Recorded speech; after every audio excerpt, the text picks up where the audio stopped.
De harde aanpak is juist bekend maken. Sociale agressie tegen politiemeisken en hulpverleners net tolereerd worden. Het Openbaar Ministerie verdubbelt de strafeesk. Op dat moeten overtreders voortdurend naar de beurs. Dus mensen die voor wat lichtere feiten worden aangehouden, bijvoorbeeld de vernieling of een belediging, die verlaten het politiebureau met een boete op zak. En die moeten ze voortdurend betalen?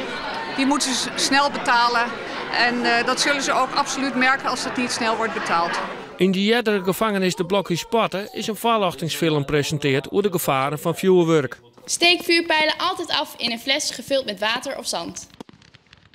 Veeg op 1 januari altijd je eigen stoep schoon, zodat het vuurwerk vrij is. In de film komen slachtoffers onder het wut.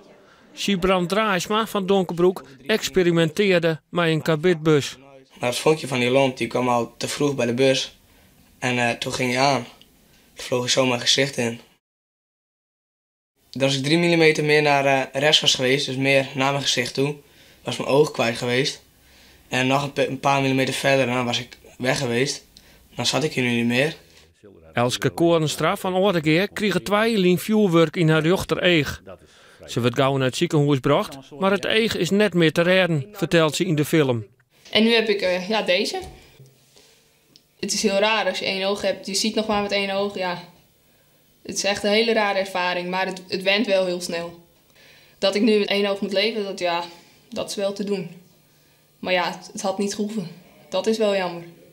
Ze wil graag oorjongeren waarschuwen om ongelukken vat te komen.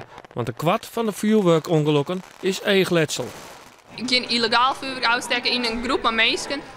Als het dan was, dan doe het dan lekker alleen in een stuk laan achter ergens achterhouden. En mijn eigen tip is, ik draag gewoon een veiligheidsbril, dan scheelt het altijd. Kan er nooit wat gebeuren.